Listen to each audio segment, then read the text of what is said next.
Warning: Tattness TV may contain coarse language and mature themes that may not be suitable for children. Viewer discretion is advised. You never see it coming when the sniper hit. That's my kind of dish, like infinite living with a ninja strength and confidence. The sun saw me dial it in, showed y'all what time it is. Shining only common sense. Daytime is over with, nightfall. Any minute X on my list, I black and night crawl. Here and there you see me, after that, a nightfall. On his own sword, you better come in accord with I'm striking with you flat. See, I don't sense the like of it. Anything can happen when you live. Engineered to thrive, survivors in 9 to 5. 5 out of 9, you out of a job though. You think I'm pie made now? See me at 5-0. Tattness TV starts now. We're gonna figure this out one day. I will fight you, sir. You did not. You of all people, I feel betrayed. By me? You're the one that told people I dare you to make fun of his Canadian accent, and he will choke you the fuck out. And now look how far you've fallen, my guy. Doing a show with you. We're gonna start this off with a new segment since we already. So before the show started, before it aired, to promote, I started an Ask Tattness segment where fans could ask me anything, and they did not hesitate, and some of them just kind of went for the gusto on things that they just know I despise. Here we go. Here's the first segment.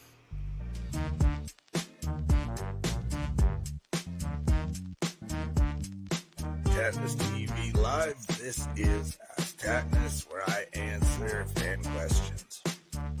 Janelle J from Chicago, Illinois asks, as a Canadian, what was your first reaction when you first found out that Nickelback is also from Canada? My exact reaction was kind of like this, honestly. Oh, man. Ooh, we're failing as a people.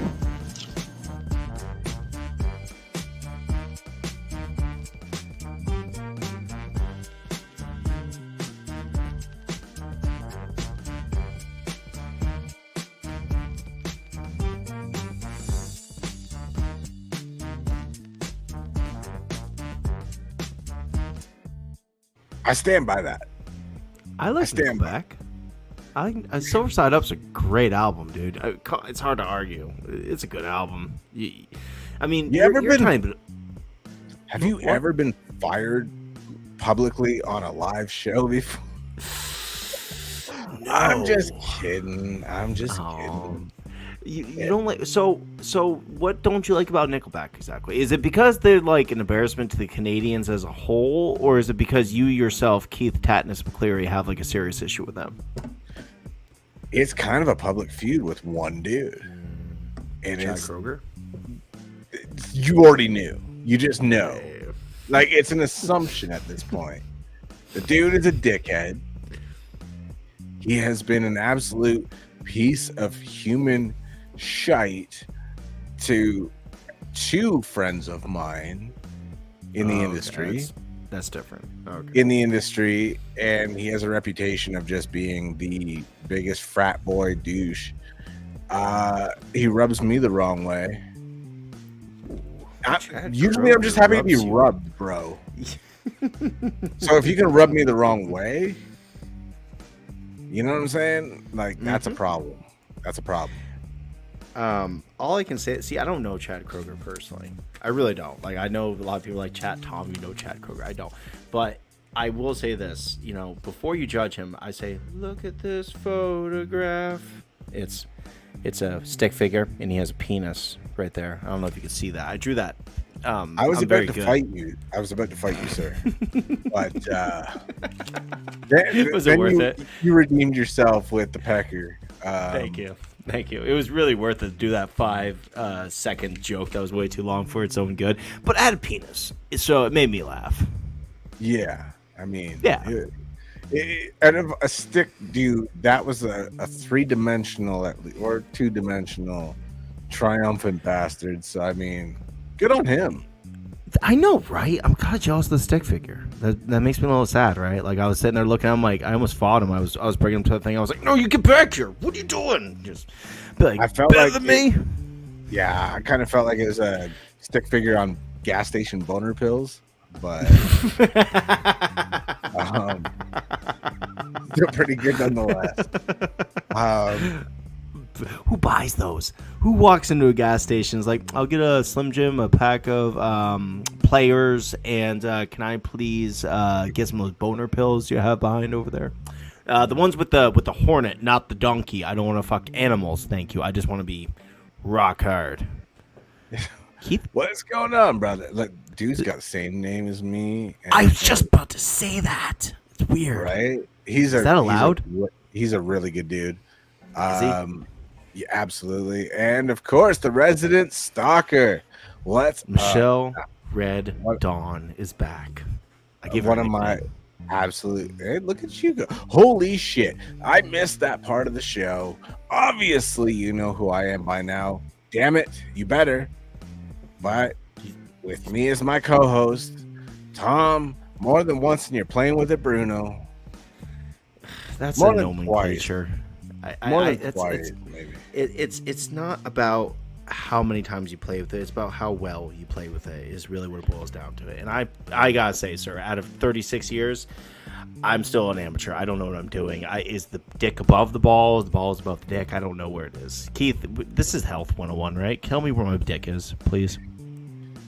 I mean, let's save the disappointment for your wife. Don't bring her up. She's already disappointed as it is. She's like, I can clearly tell he's had sex 3 times for each one of our kids, and I don't know how many more times that. I'm okay at it. I'm getting better. I feel like once I'm 50, I'll be really in like a good place sexually speaking for my wife. I'll finally be man enough when I'm 50. I don't want to set I was gonna say 40, but I don't want to give myself like too short of a time. I really got to work up to perfection. Keith, as a man who is considered a sexual god in the land of Canada, what's it all about? What's the secret? I forgot. You've forgotten more about sex than I'll ever learn. Is that what you're trying to say? God damn it! I'm in fucking trouble. I'm in so much trouble right now. No, I mean, I'll take that. That's nowhere near what I was getting at, but I'll take that. That's real good. Let's go with that. Fuck what I just said. Yeah. Forget it.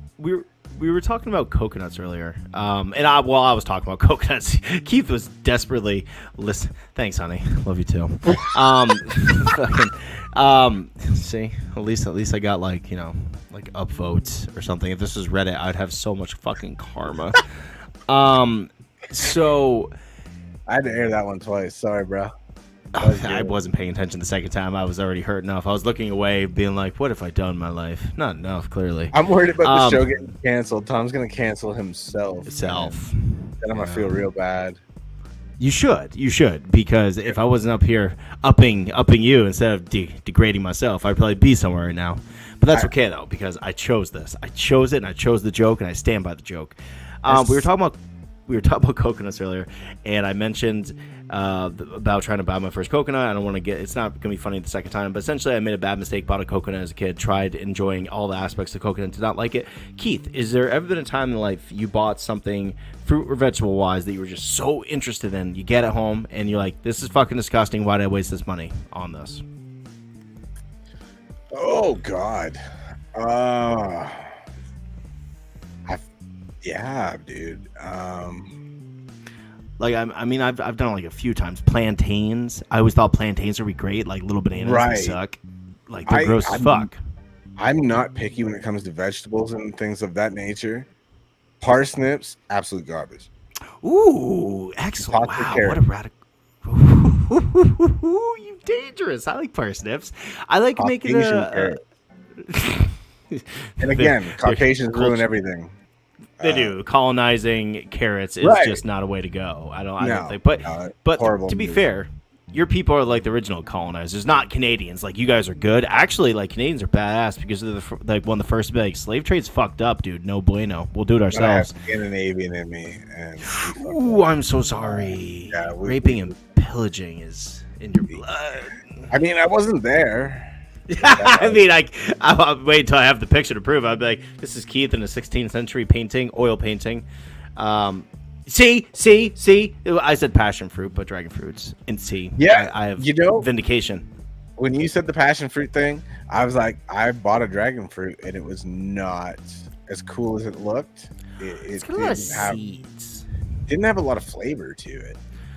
So, do you remember like Snapple? Like, do you remember Snapple, Keith? Yeah, bro. I you beat the drink that's at every single store everywhere. Yeah, Tom. I remember Snapple. I think you lost your fucking mind. No, do you remember like Snapple, like the good flavors? Like they had like element flavors. Like there was like a rain, a fire, and they had like really cool, crazy flavors. Like rain was cactus fruit. I remember that. That's like the thing. Do you remember those fuckers? Yeah, dude. Those are rad. Dude, I think that's what started it all. We'd read things that are like super cool, be like, bro, I want to try a fucking dragon fruit or cactus fruit, and then you go out in the middle of the desert, you eat a bunch of peyote on accident as a child, and before you know it, you're in the desert naked or Burning Man, and your dick's on fire, and that is how babies are made. I don't know about the accidental part of the peyote. I'm surprised after my ex, my dick's not been on fire either. But I mean, moving on. I like out of all the things that were just said, you were like, I don't know about the on accident part, bro. Like, you do that shit on purpose. What do you mean? Doing some fucking. Yeah, that's just me in a nutshell. I hyper focus on like one aspect. So I'm glad your wife is watching the show. Yeah. Because yeah, I am. It ties in.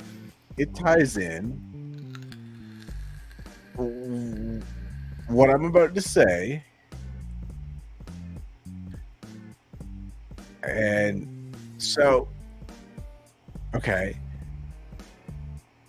I've noticed your wife watches the show after the fact. Yes. Which is rad. I appreciate the hell out of that. So now, shameless promotion here, but kind of getting to something else I was going to address is that what people may have missed is I finally got around to accepting the invite to do this.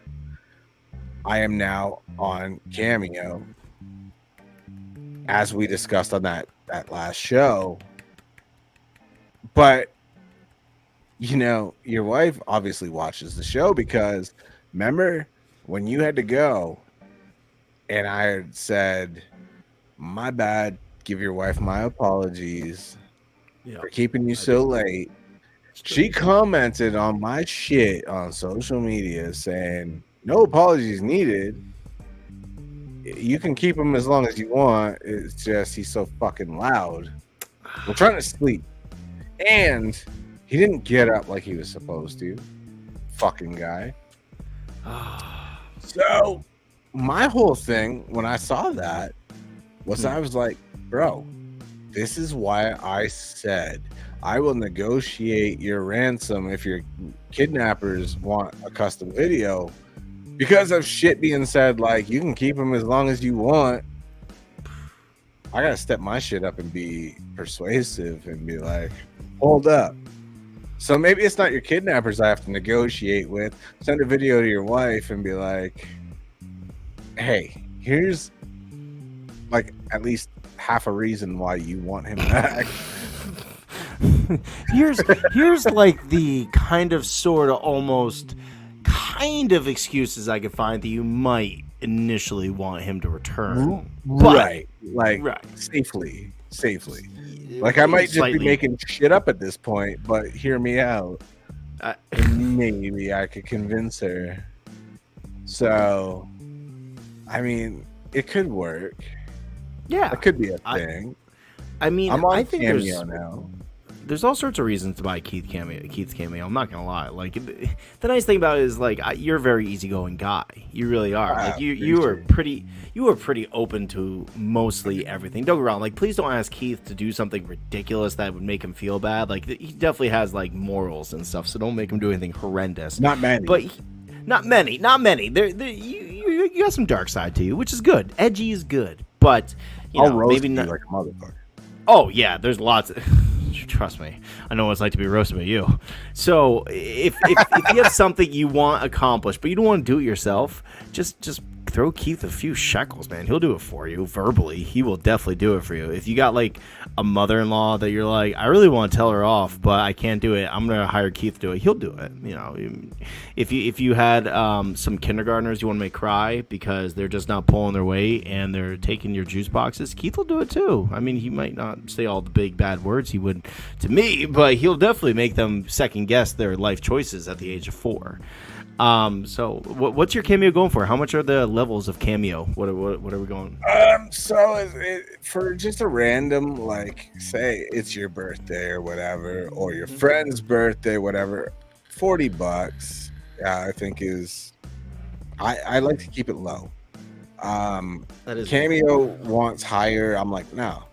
I love the fans or whatever, and honestly, it's gonna go to charity anyway. For NKH research. So business wise, if you want me to promote I went with Cameo standard. It's over $300 if you want me to like promote your business, because then you're using it for commercial.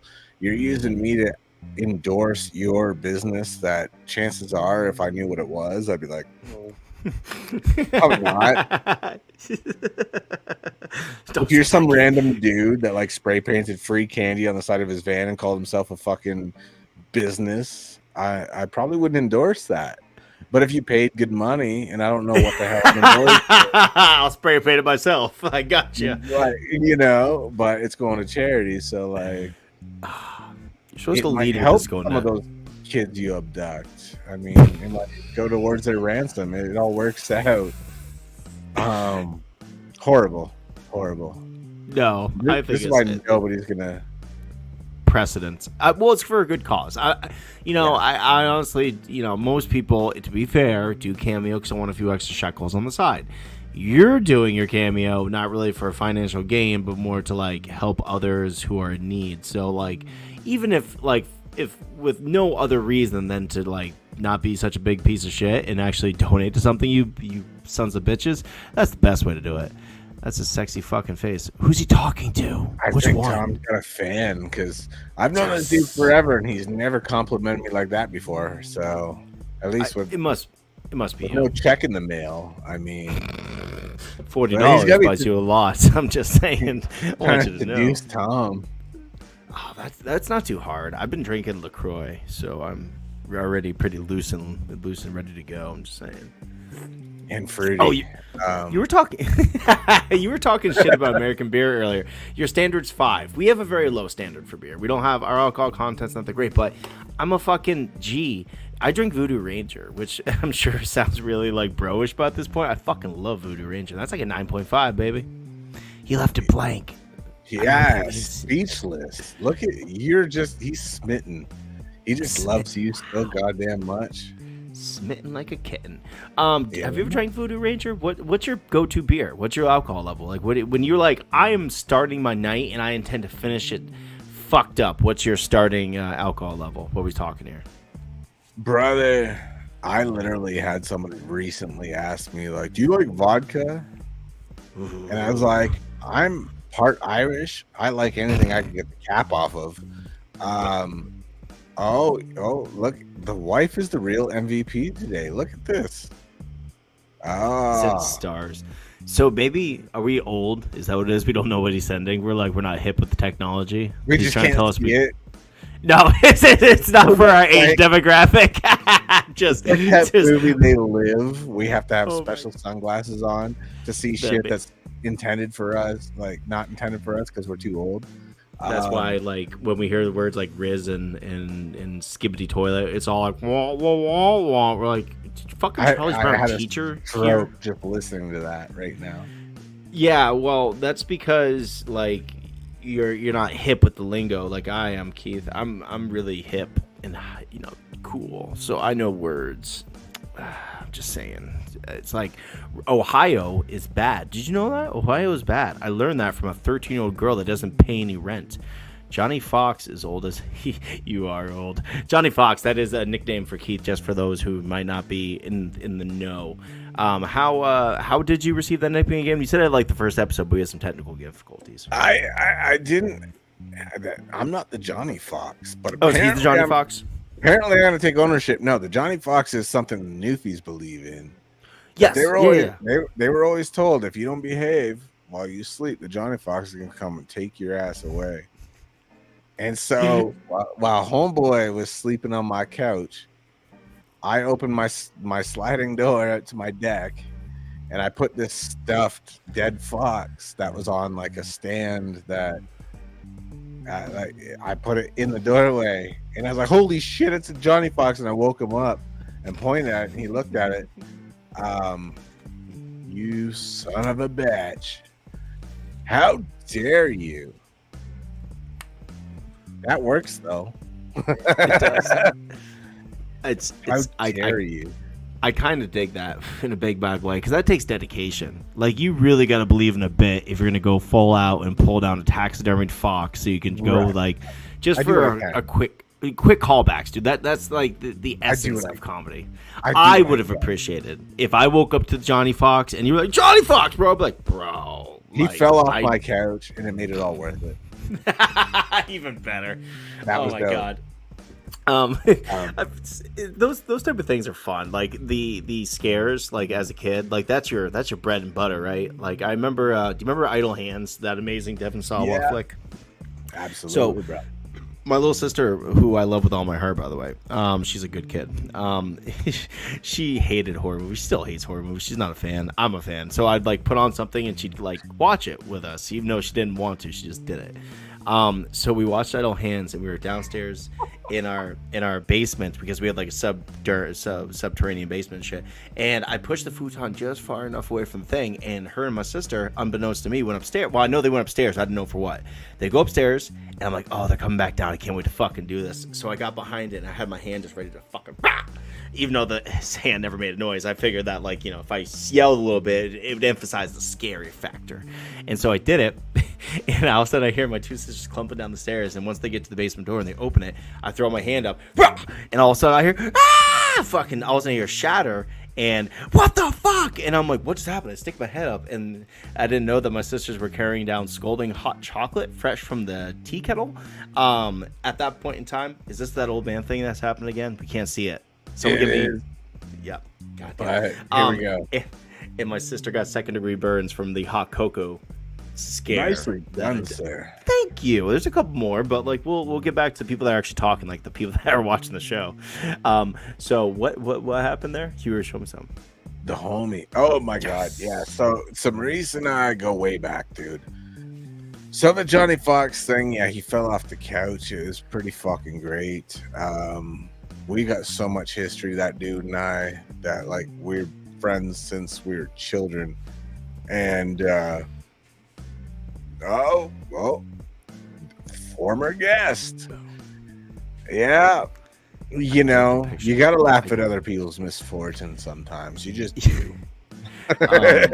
So I'm a big fan of Scream. I mean, Ghostface is on the wall back there. I love that fucking movie so much. But like I had a Ghostface mask at a young age. I had my parents, like, full-fledged. One year I wanted to be Freddy Krueger so badly. I got the full regalia, man. I got like the claw, like this quasi metal claw they used to sell at FYE. I got that bad chicken. What was your guys' go-to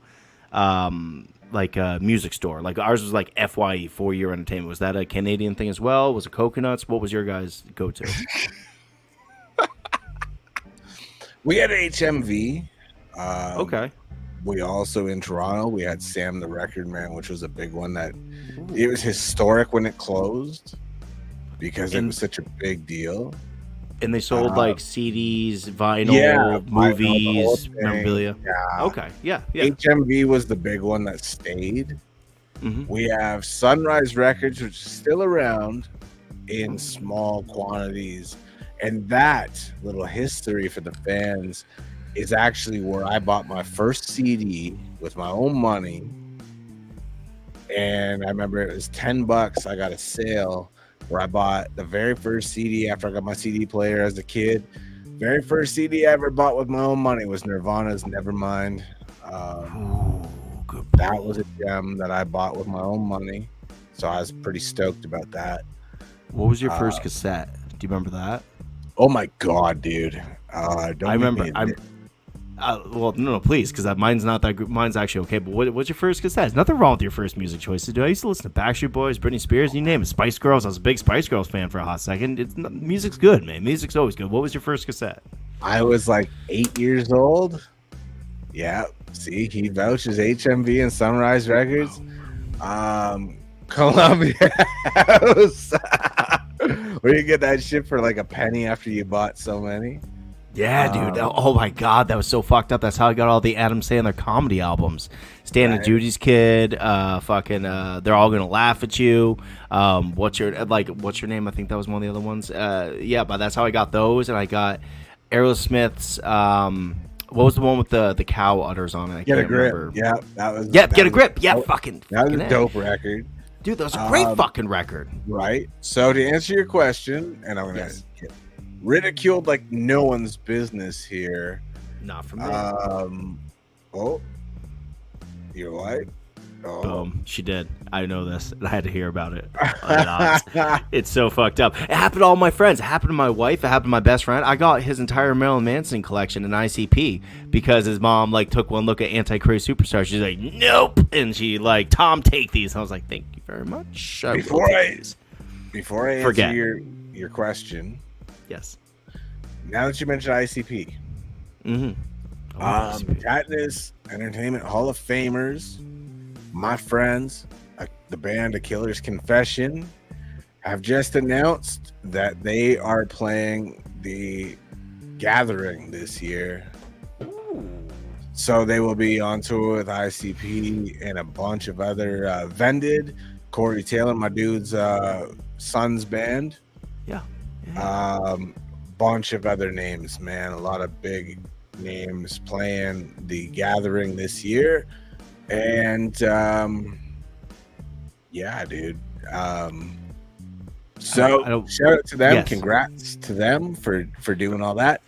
Now I'll answer your damn hard-hitting question. I've avoided it long enough. First tape that I had, I was 8 years old. Vanilla Ice. Oh, that's good though. Old Vanilla Ice, dude. He was gangster kind of sort of. It was his first record too, and it was the big one that really. Yep, it was the one that sold like no one's business. And who could blame me for having it? It was probably the thing to have. Bro, everybody had it. You know what I'm saying? Just most people won't admit to it. But he's come full circle. He's a legend, man. Like people respect the hell out of it. He came around. I mean, Suge Knight and his cronies hung Vanilla Ice out above a 30-story ledge or something like that. He's gangster enough. Yeah, bro, and dude became an architect and got his own show and everything, and mad respect, and no one can deny dude was rad as hell. And he was. I don't give a shit what anyone says. He was the first white rapper to actually make mad money and get taken seriously. Yes, maybe it didn't age well. Age like milk. Fine.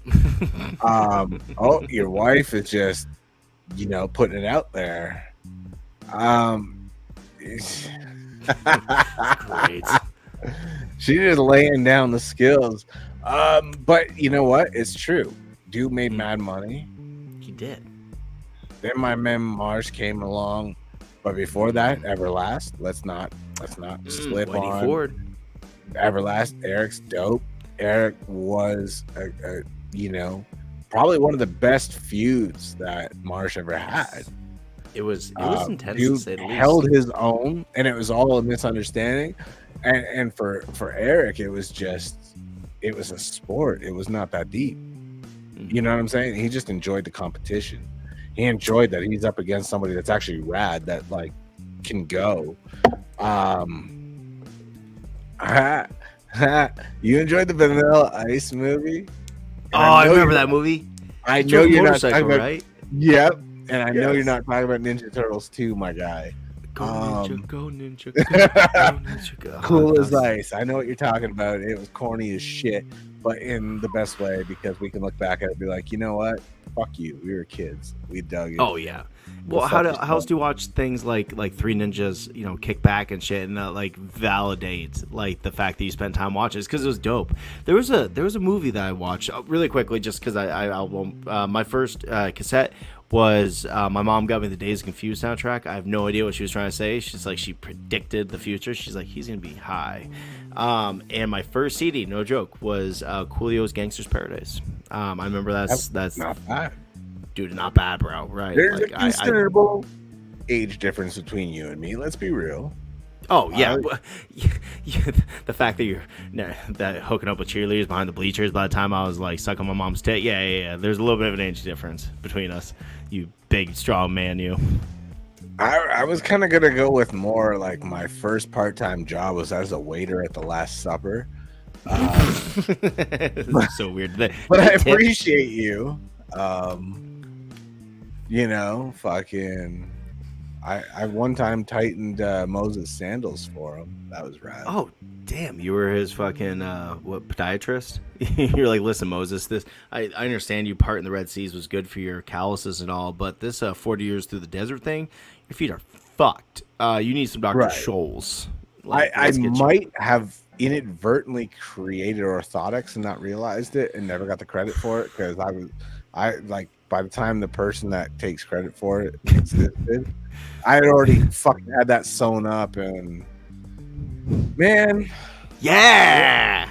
Ooh, that doesn't age well either. No, I was just gonna say that ages like milk too, doesn't it? Good CD. I'm not gonna lie, yeah. It's a good CD. I'm sorry. You gotta separate the artist from the art. Kanye West first CD, fucking amazing. I'm not gonna lie. I would argue that to the death to everything. I love College Dropout. That is a good fucking album. I won't stand for the rest of it. I'm not a big Kanye guy, but that first fucking CD really meant a lot to me as a kid. But yet you and Kanye have one thing in common, according to my wife. We're black. You're a gay fish. Damn it. Okay, that's fair. We are. I thought for some reason I had that Michael Jackson thing going on. By the way, Michael Jackson's Thriller album is... She's not even watching this, but she'll appreciate that. She will. I set her up, and she's not even here to knock her out of the park. A little disappointed. It's okay though. My wife's here. She'll make fun of me for it. Oh, that's a good one. That's a good one. That's rad. Is that the one with like strawberries and kiss? The reason I lick my lips is because in the darkness I rub my tongue all over your tits. That was that fucking jam, right? Damn. Gay fish. I know. I'm getting it from all angles. Just call me fucking Trout, I guess. Jeez. Fuck. Great. Now I got both wives. I love it. Out. I am so here for that. It's like she waited in the wings just for that. She's like, I'm waiting for my time to enter. Fucking Thompson to get. She's never gonna listen to the rest of it or watch. Whoa! 8-tracks are old. I like 8-tracks. Rainbow Tracks. He's younger than me. He didn't have no goddamn 8-track. You lying little fucker. You don't even know what an 8-track is. I ain't mad at you, but shit. How you just people? By the time that I was like buying cassettes, like 8-tracks are way not a thing to buy. Like I buy vinyl now because I like the vibe of vinyl, and that sounds weird, so let me explain. I like the concept of, unless you know how to rock a vinyl player, you cannot select tracks on it. There is just put it down, let the needle drop, and you play the fucking album. You flip it over, do the other things. People are like, can we change? Nope, let it play. Don't fuck up my albums. But if you use a vinyl once or twice, you can count the rings and you can see where you're gonna drop it, and some people get good about it. That being said, I like vinyls, obviously, and that's more of a nostalgia thing, and you buy them so you can create like an ambiance. Cassettes were just like, they were far more effective. Instead of 8 tracks each side, you can get fucking, like 24 tracks sometimes? Man, am I a man now? I totally forgot that, yeah. Newfoundland, I completely spaced on that. In Newfoundland, like just a week ago, they found out Elvis died. So, yeah, they probably like a month ago got rid of 8 tracks and decided to upgrade to vinyl. So, I mean, to his point, they're so behind. Honestly, we mock them all the time. It is what it is. As you should. I mock you in your choices. He said 7 years. I feel like 7 centuries is more accurate. We just got this thing, the Onophone. It's made by Edison. It's good. It's on wax cylinders. They only get smudged sometimes. They just put a shoe up the ass of their carrier pigeon and found AOL. They just discovered AOL and they're like, dial-up is dope. This fucking bird is gonna fly this cord that goes to the telephone, the home phone, if you will, and he's gonna fly it to my buddy's house. It's gonna be like a big old game of telephone with the cans and shit, but it's called dial-up. We got Ontario, got cable internet. Newfoundland got dial-up. No, fuck, that sucks so much. I'm so sorry. Fucking, is somebody suffering not being able to call somebody by you messaging us right now? Is that what's going on? Like, you're like, Mom, no, fucking, you can't call on Sally. I'm talking to a couple dummies that are gonna be canceled any second now. He lives in Ontario now. To be fair, it's close to me. I have a He lives close to me. I have a story about him and his family that his mom told me that I love. Please. So back in the day, William Shatner did this dope TV show in the 90s called Rescue 911 because 911 is our number. And, in Newfoundland, 911 is not a thing. Mm-hmm. They moved as young children to Ontario, and they were such fans of the show. When they got to Ontario, they had this brilliant idea. I wonder what would happen if we called 911. And when someone answered, they damn near shit a kitten, and they couldn't hang the phone up fast enough. And of course, 911 calls back, and they're like, "Someone called from here. Is everything cool?" And his mom told me, like, I had to fight back laughter and explain they're not from Ontario. They're from Newfoundland, where 911's not a thing. We have a different number. So, and they love the show. This is a fantasy kind of concept to them. I have to now go explain to them, you don't call that number ever unless you mean it. So she's like, I went to give them shit just so they know the severity of this. But I had to struggle to not laugh because it was hysterically funny because they didn't know any better. And I didn't want to be too hard on them. And I found it hilarious. But she's like, I had to kind of make them realize, like, this is serious matter. Here's the cosigner. He remembers. She told me that story, and I just thought it was the greatest thing. Where in Ontario is he? Like, you don't have to give me like exact streets or something like that, but can you give me like a town? Because once again, I'm right across the border. I might be able to hit him with a potato. When we lived in the same city as Brampton, I believe he's in Georgetown now. Okay. The closest thing to me is like Granby, and Montreal is not too far from that. That's not Ontario at all. That's not Ontario. What's that? It's not Winnipeg. Montreal.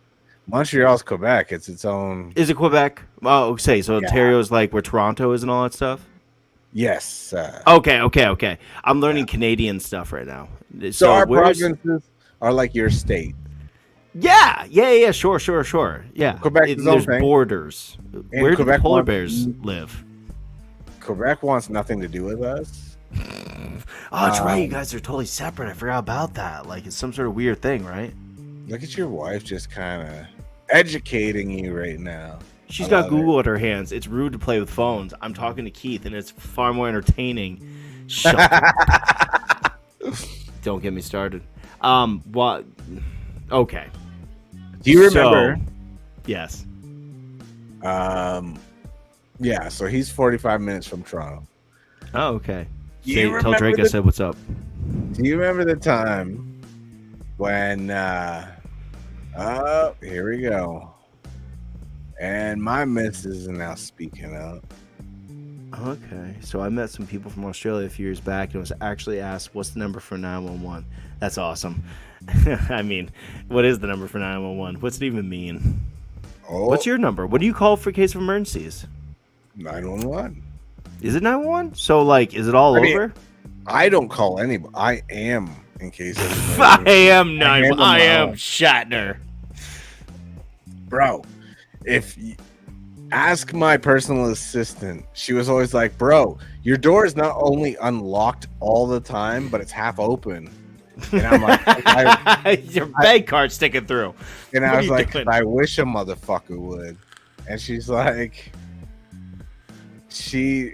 you're insane, but yet it's never happened. Nobody has had the balls. And that was in an apartment building. I tempted the whole floor. Come at me, bro. I'll leave the door Really? open for you. Do you not believe in guns, Keith, or what's up? I got guns. Yeah, so do I. 9mm and a fucking shotgun. Are you talking about like something else? Like, what are we talking about here? I thought Canadian was like pro guns. You're pro guns, right? You must be. Yeah, but I'm talking about the ones that I lift weights with. Like, I'll fucking beat you to death with my bare hands. I don't give a fuck. That's so personal, Keith. I prefer to have some pussy distance away, so I'd be like, freeze! And, blast a hole in something. It sounds way cooler. At least to me. When you choke someone out, yeah? you can spoon them at the same time. So it's so tender. Such a tender way to murder someone. You get a little affection, so you don't feel like such a monster. You know what I'm saying? That's what we're really missing out on, the love in shooting people in America. If you're listening to me, Americans, next time that you're in a conflict where you need a gun to solve your problems, I demand you go up to them and pat them on the back afterwards and say, you know what, you didn't deserve this. And then give them, say, God bless America. So I don't know what you're going to do afterwards, but the rest of it do. So like that's why I bought my first gun, Keith, is because you lived in an apartment building, just unlocked, left your doors unlocked, fucking you counted on the fact that like you yourself could handle whatever came through. The reason we bought our first gun is because we lived next door to an Oxycontin dealer, and his door was right here and our door was right here. And first time we talked, he was telling me all about the time his door's been kicked in 6 times, and only one of them was an actual cop. The other ones were pretending to be cops with guns. And I'm like, people who do drugs are not really like good at remembering like actual things, like which door is what. So I should probably get something to convince them. Who is me? Oh, okay. Well, I still have a gun, so it makes me kind of cool, right? Keith, want to vouch for this? Does having a gun make me cool? I see. Now here's where I'm an idiot, because I have fun. So before, now here's the thing. Everyone's like, you had all this money. Why the fuck did you live in an apartment building? Because I was buying shit for everybody else before I was stolen from. Giving back to your community. Well, yeah, and to people that meant the world to me. Like, your car is a death trap. Here's a brand new one. No payments needed. I bought it outright. You know, my personal assistant went public with, like, the last place our mom lived before she died of cancer. We lived in it, and then we couldn't afford it, and the bank was going to take it. Dude bought it for us, so we'll never lose that.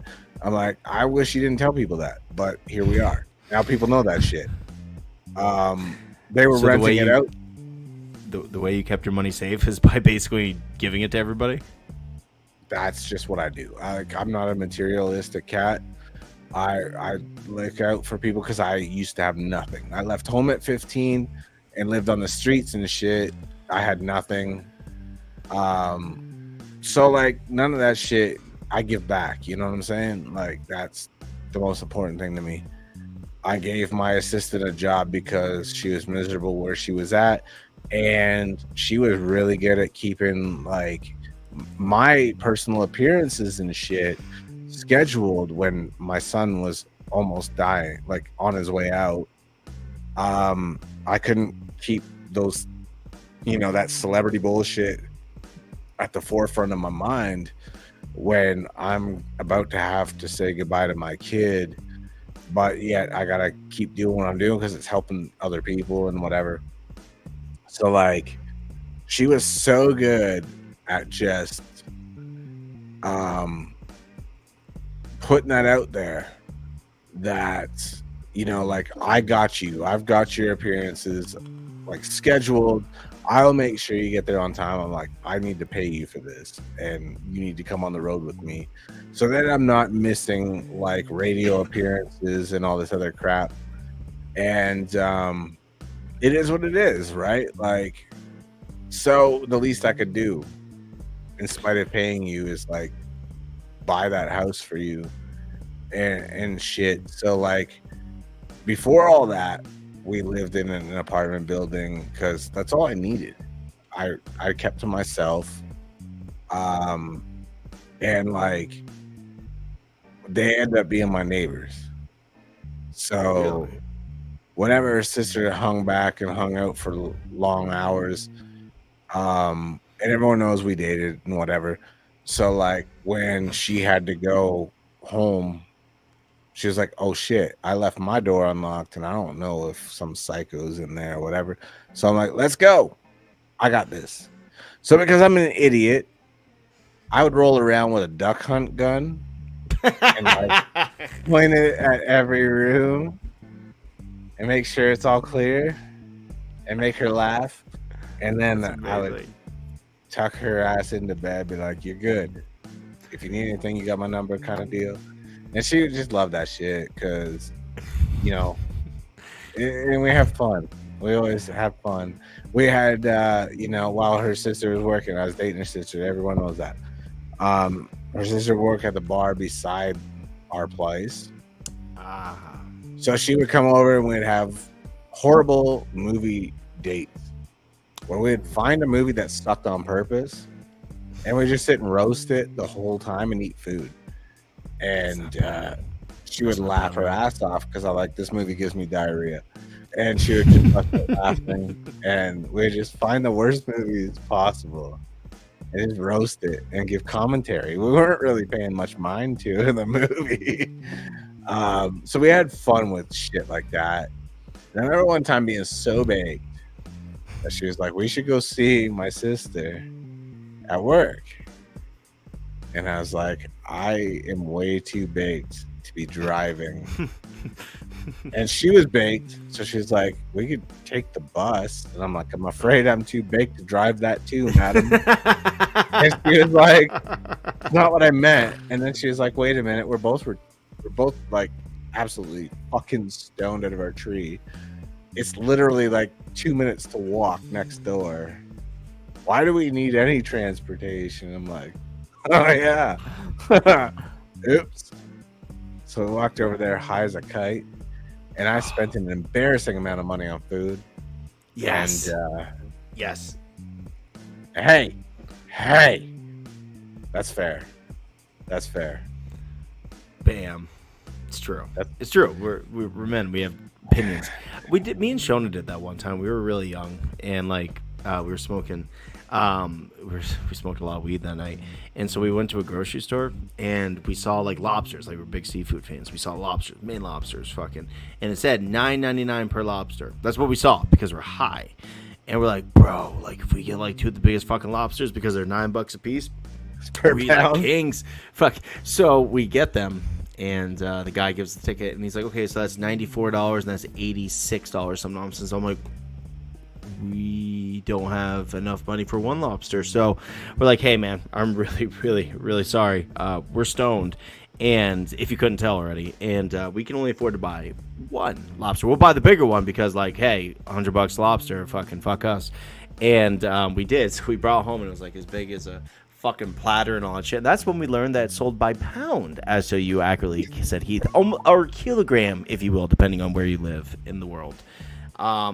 So yeah, we got that lobster. It sucked because I don't know if you know this, big lobsters get really tough, Keith. So like we bought this amazingly huge, expensive fucking shellfish, and yeah, it sucked dick because it was like chewing on an old shoe.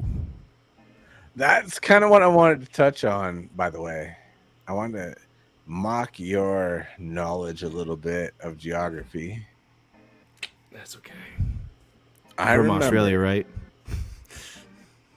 I was in Nova Scotia, and I said the lobster here when I was there, super rad. Just about as good as you're going to get. And typical American. What does he say? I don't know. It's probably good. But nothing like we get in Maine. And I was like, you border us, you dickhead. We get it from the same border. Right. Fucking the same lobster, dummy. Fucking don't kid yourself. Get it from the same stores. But ever the American has to compete. I love that. That made me laugh, and I was like, "We literally get it from the same place." So do you assume that your lobsters don't cross our waters? Is that what they acknowledge international waters law? And you know, we're not pirates out here, so clearly, like, I get the Canadian lobsters, and you got the see, she knows. Once again, it's like being married to Google Maps. It's awesome. Even if you try to get some tonight, you're just not gonna be able to because you're so ashamed. Yeah, that's what's gonna stop me from anything. I'd be ashamed. Oh my god, my wife says things about me that make me feel bad on the inside. However, will I live? LaCroix, passion fruit, for those who are passionless. They better become sponsors. I'm gonna be so mad, bro. They have the opportunity. Don't you want to be part of the show that's gonna be canceled in a second? LaCroix, you guys, you need some edge. They don't have any edge with their sparkling water. Like, I think they're gonna get canceled before we do. They're gonna go bankrupt before we get canceled. I don't know, bro. LaCroix's good. I mean, once again, like, so probably because you actually work out, you don't have to think about these things. Like, do you actually have to think about things you're eating, Keith, or do you just like, well, I'm gonna go, you know, do 50,000 deadlifts in about 30 seconds anyway, so what's the point? I can eat this bowl of ice cream. Jeebus. When I'm hardcore, now here's where it gets weird. This is where it gets weird. Yeah, with movies, unless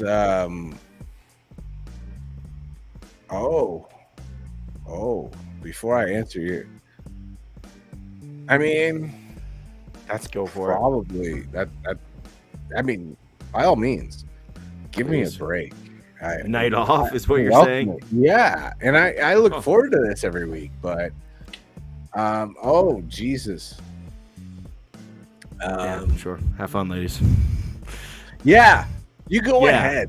Interject some intelligence into this fucking show and see how people care.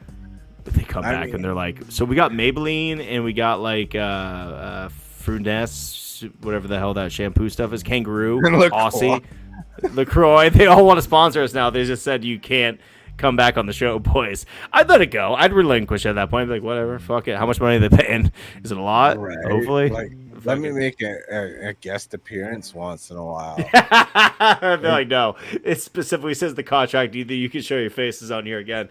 I'm like, fuck it. What's our income look like nowadays? I'll hang up my fucking mic. Wasn't gonna be my face I show. I'd show up hammered drunk and show my nuts and be like, I used to own this show. And, you can't get rid of me. Just a mess. Yeah. Just drunk off your rocker. Fucking right. 5% beers, eh? Right. It's gonna take more than the 5%. But to answer your question, like with movies, you gotta cut weight. You can't look like a fucking animal every time. Oh yeah, the missus. Yeah, so she's going to be on the show. I keep forgetting she's progressively more pregnant every single day. I forgot about that. Yeah, dude. Like we're like less than 4 weeks away. I think. I mean, maybe 4 weeks tops, but I doubt it. We're looking at August 18th, if on schedule. So, but to answer your question before I forget, yes, food wise, dude, like she has to interject. Yes, 19 days specifically. Yeah, food wise, like when I'm bulking, when I'm 265 and all that crazy shit, like you've seen, I was eating steak twice a day, every day. Rice, sweet potato, oatmeal for breakfast, having smoothies of like greens, like baby spinach and arugula, and all that shit. There was no room for anything else. I didn't touch sugar for 5 years. See, that's my weakness, buddy. That's my true addiction right there. I gave up all the rest of the bad shit and I stayed hooked on sugar. So like if I'm doing like keto or something like really aggressive, I can say goodbye to sugar. I can get rid of it. I can ignore it, pretend like it doesn't exist. Not a problem. But the moment that there's any leeway in it, all of a sudden I'm like, I can have sugar again? It doesn't fucking matter. And I fucking eat a Snickers at bar upside down just to feel the veins. It's delicious. You like that dick vein texture on your tongue? Yeah, exactly. It's nuts. Fucking pervert. I was talking about the chocolatey goodness. You're the one that brought dicks into it, Keith. Now I feel offended. I'm out of here. No, seriously. So you eat insanely well, with insanely large quantities too. 2 steaks a day, smoothies, oatmeal, rice. Like how much rice are we talking? Like a cup of rice each time you eat? Or are you talking like, yeah. Damn, dude. That's and your body needs that. Like it needs that to be able to fuel the furnace to fucking do what you have to do. Yeah, because I spend 4 hours a day in the gym. 4 hours. That's all for me mentally. Like, I just love to lift. I would get up every day. I would do fasted cardio for an hour. No food, no nothing. I would drink BCAAs and then do an hour of the fasted cardio on an empty stomach. I would come home. I would eat this massive breakfast of like 6 eggs, two fucking packs of oatmeal, and then I would go lift for 4 hours. Wow. And then I would come back and I would eat my lunch. So I'd have a steak, a sweet potato, and some greens. Then snacks and whatever, I'd like eat nuts and fuck it. Not like that, you pervert. I like nuts in my mouth. Yeah, well, you gotta do what you gotta do, son. Yeah. Cameo.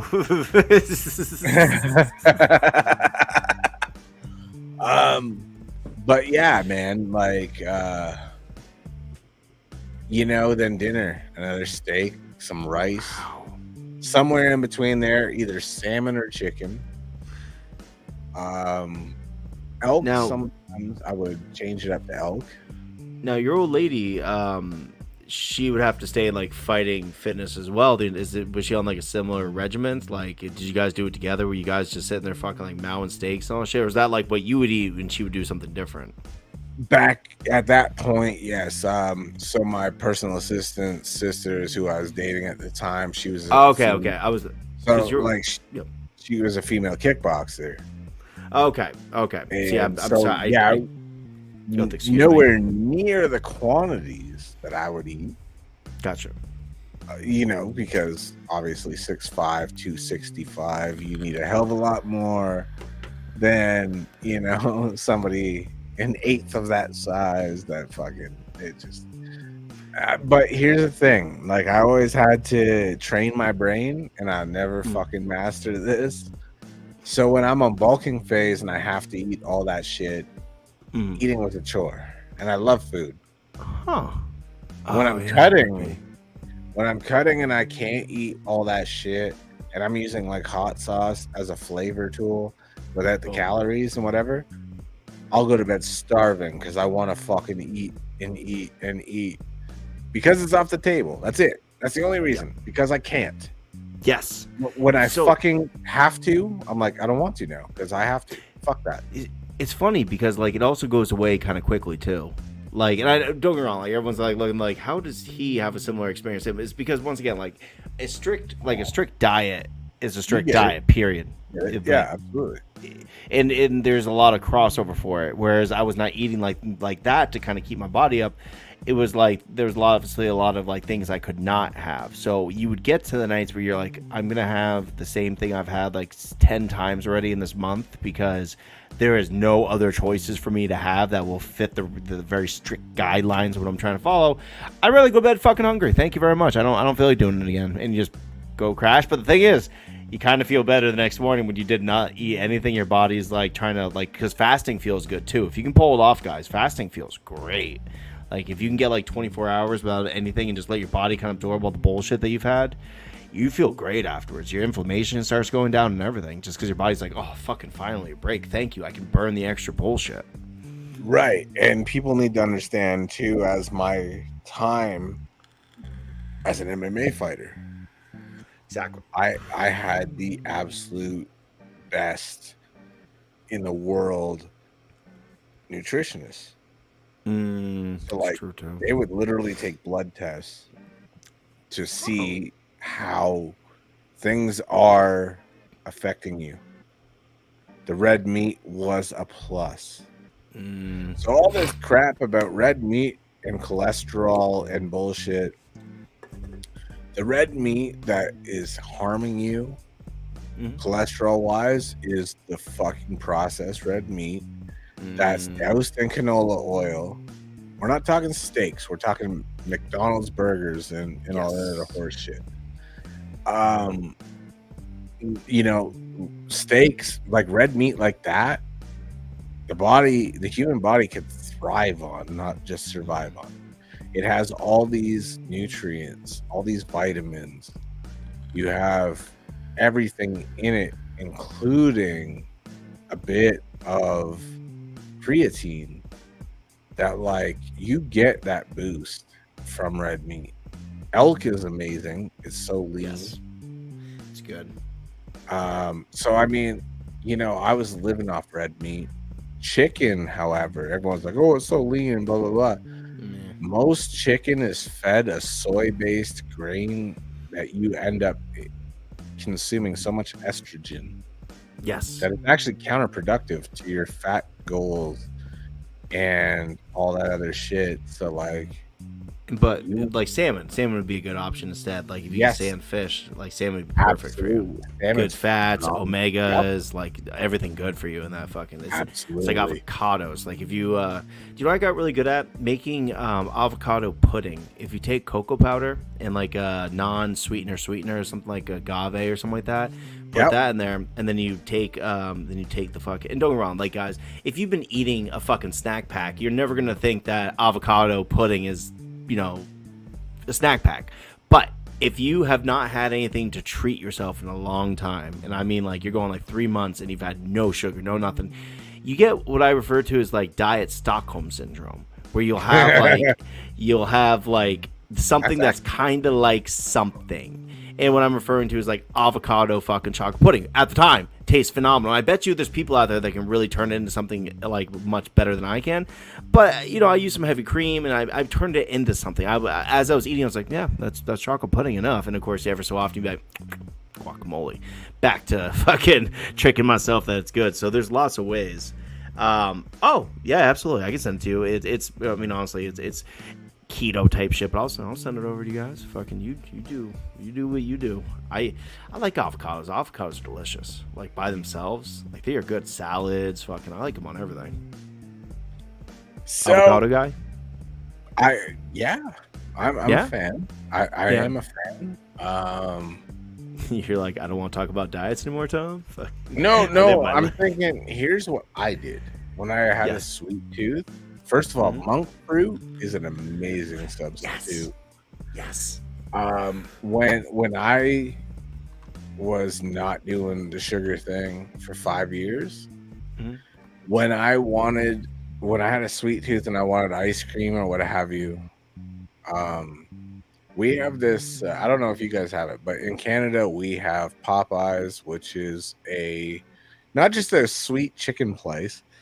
We also have a place with the same name Oh. that is a supplement place for proteins and the like. Hmm. And I used to get free shit from them all the time in endorsement. Like literally a gym bag full of free supplements. Like, hey, let us know what you like. But they had these sweet flavor infusers that were made with stevia. Ooh. They had like cocoa brownie flavor and everything else. So I used to put a little tiny bit of that into frozen bananas and some milk and make a fake ice cream. Bro. And I don't it think that's- was amazing. I don't see So- anything fake about that. I think that sounds excellent, dude. Fucking Right. original So maple- when you had a sweet tooth, it got the job done. oh, you yeah. know. Once again, diet Stockholm syndrome. Yeah. I mean, my cheat meals typically were basically going to like a place like Montana's. And that? I'm like, so Montana, you guys don't have Montana's? No, sir. We have a state named Montana, but no restaurants. I know you have a state, Montana. My boy CJ Graham lives there. Has Okay. a great ranch out there. He played Jason in Friday the 13th Part 6. He did. And has a beautiful ranch out there. And I've always wanted to just kind of go crash Montana. The entire state. Like, Just show I'm here. up. Yeah, you're dicks. You know, That's all the deal with cows. What's it. going on here? Yeah, deal with it. But Montana's is like a steakhouse kind of deal, like a rib house. Oh. So Okay. on like Wednesdays, I think they have like endless ribs. You can order ribs all fucking night for one price and get different barbecue sauce flavors. They'll change it up for you. It's whatever. You just pay a certain price and then you get endless ribs until you can't handle no more. And they're rad. So like I would go to them. I'd go to their place on my cheat meals and get like their chicken fajitas or something. Oh. And they were so good. So they bring you like the skillets of the grilled chicken, the peppers, the whole lot, onions. Then you just assembled it yourself. So like for me, the white flour in the wraps was like the cheat part. I wouldn't eat sugary shit. It was, you know, I didn't drink pop for like 5 years plus. I'm pretty good about not drinking. I like if I do have a soda, it's a diet soda. You know, I know aspartame is horrible for you as well, so I'm not gonna be the guy that's like, oh, aspartame's great. Aspartame's really bad for you. But we don't have like you guys have like the stevia infused Cokes up in Canada, if I'm not mistaken. It's like a green label or Coke something. Zero. Where it's Yeah. Like we Yeah. have ours has aspartame in it, unfortunately. But that's what I go to for Diet like, Coke for does. Yeah. That- Diet Coke does- has that. Does Coke Zero have stevia in it? I'm not sure if it's stevia or this other newfound chemical they've created. 'Cause it doesn't taste like stevia. No, it's got What? stevia's got like a licorice thing to it, right? Did you know how aspartame was created? No. How was aspartame created? Oh, this is gonna piss people off. Please. The Nazis. Of course it was. God damn it. I shit you not. It was a chemical warfare thing where Nazi scientists came up with aspartame that in large quantities caused cancer. Whoa. Then they discovered in very small doses, the human body can actually take it as a sweetener without being affected in a negative way. The FDA was like, hey, you're onto something here. It suppresses appetite. So does cancer. But you literally created a way to suppress appetite give a sweet taste, and in very small doses doesn't seem to be harmful to people unless they have very long-term use. We'll market that. That's wild, right? That is super wild. I did not know that at all. That is fun. It goes to show you, though, like the Nazis, they were the biggest scumbags that I've ever seen planet Earth. But they invented a lot of things. They really did. Aspartame, fucking. Do you know who invented the sex doll? Nazis. They called it the Geo or the Geigo or something like that. It was essentially a blow-up doll because Himmler was really concerned about all the fucking Nazis getting STDs from French prostitutes. So he wrote to Hitler and he was like, "Hey, we got to get him something." And they wanted to actually base its face off a very prominent German actress, but they went to her and "Hey, we'd like to use your face," and she's like, "Get the fuck out of here, no." And which is surprising because apparently she's the only person that ever said no to a direct ask from Hitler, essentially, which is fucking crazy to me. Some lady could have stopped this whole war if she'd be like, "And by the way, stop it." But instead she was like, "Do not put my face on that blow up doll, you fucking weirdos." God. What else they invent? The Nazis come up with some shit. Some shit. Bad shit. Nobody around here is ever going to say anything nice about the Nazis, but we can talk about scientific achievement. And to be fair, there was some achievements done. Not all of them good. Once again, no one's ever going to say anything good about the Nazis. But again, when you have inventions that kind of change the world, it's kind of hard to say ugh. It's such a tricky thing, right? That's really, really, really tricky edge to walk right there. Because, well, once again, we got to the moon, right? That was based off of Nazi shit, and Nazi guys that should have been fucking killed for what they did, but because both Russia and America were like, "Hey, by the way, we have a space program we're trying to kick up. We're just gonna forget about your terrible war crimes." That's weird. So the guy who's in charge of Bayer, the aspirin company, Nazi. Yes. See, Gene brought that up. I will put it on the screen again. Bam. It's that. Dude, so, it's so weird. It's so weird. I'm gonna throw my name in the hat. Oh no. Oh no, you're daring. Please tell me what you mean. I say some shit sometimes. Mm-hmm. That, to me, it's just me being me. To other people, I'm the fucking devil himself. Are you?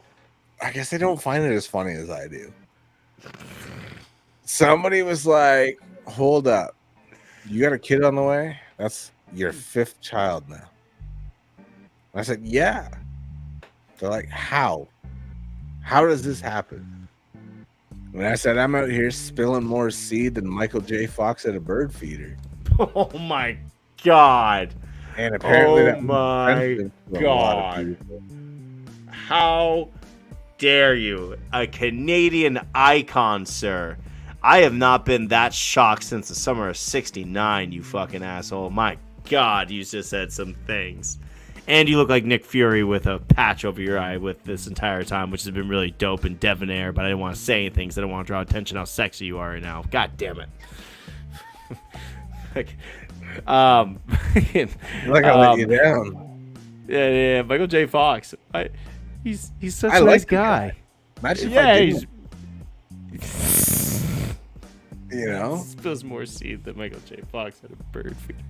That's fucked up. And he has Vermont ties. He got married in Vermont to his lady. I can't remember what her name is, so you'll have to excuse me, Michael J. Fox, if you're watching right now. I don't know your wife's name.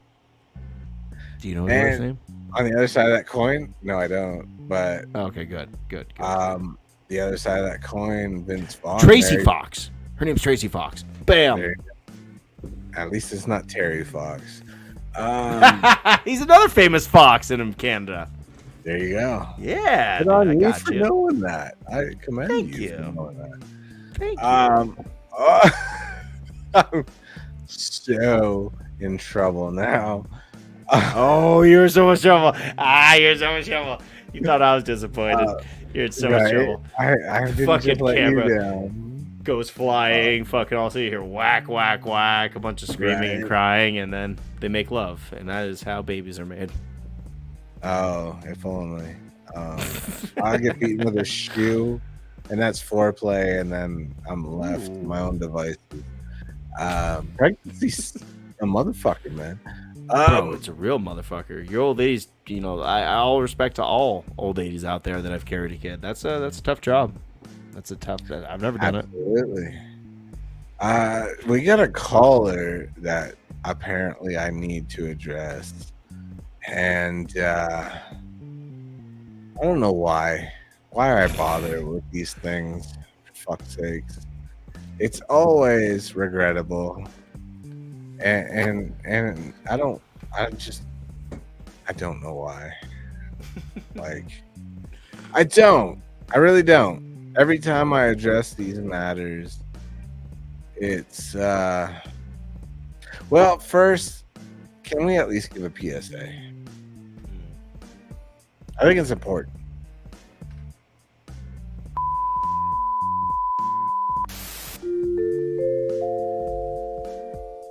The following is a Tattness TV public service announcement. When life gives you pants, shit them. I think that's valuable advice. It is. My dad told me that on my wedding day. I could tell. You always, on the last show, you said, if my kids come home and like, my day sucked, but I didn't shit myself, you'd be like, you're already ahead of me. So I figured that would make you feel a little better. It did. Thank you. Now to the caller that I feel like I'm going to regret immediately. Nah. Jesus. Where did these people come from? This better not suck. I reckon that Tattness is a pretty good feller. I remember one time I seen him in a movie. I didn't realize it was a movie. I just last year come up and cut his neck. I jumped up, hollered, "What'd you kill Tattness for? What'd you kill Tattness for?" Then I realized it's just a movie. So I called him.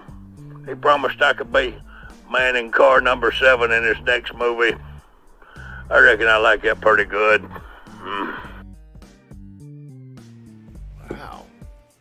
Wow, the client. I give up. Billy Bob why? Thornton loves you. Why? And Why do I bother? Jesus well, Christ. it's because, you know, a sling blade's a sling blade and a Kaiser blade's a Kaiser blade. Mm-hmm. Where did you go to school at? The University of I don't know shit? Yes, I did. Also called American school system, Keith. We grade ourselves like beef. We're like A, B, C, D, F. Skip letters and everything. So do we. Well, we get D's. Yeah. We get D's. Nuts. You know, I like that. I was going to go there, but no, I had a lot of D's on my report card when I stopped giving a fuck. So, yeah. That Yeah, but you guys say it differently though. Like I'm like, hey, I was in 9th grade. You're like, I was in grade 9. Right? Like, You say guys say it both. backwards. You say both? Do you? Yeah. Okay. Yeah. All right. The American influence is all over your pronunciation of what class you're going to. Like, oh, I was over with Colleen. It was the end of period 7, grade 9, and I was getting a feel, you know, right before we went to Timmy's. You motherfuckers take credit for everything, won't you? Yes, we will. We totally do. I By the always way, say, bro, I was in 9th grade back in the day. I won't say what day that was because fuck you, I'm not aging myself. Assholes. It's not fair, okay, that my birth certificate was written on a fucking scroll. I'm not admitting to my age. Y'all Dead can Sea Scrolls. Yeah, you can eat a bag of fucking unwashed dicks. I'm not telling you dickheads anything. And look at you. Nothing. Muscle memory just kicking right in. Fuck yeah. No wonder your wife fucking roasts you. Yeah, she roasts me because she thinks she's funny.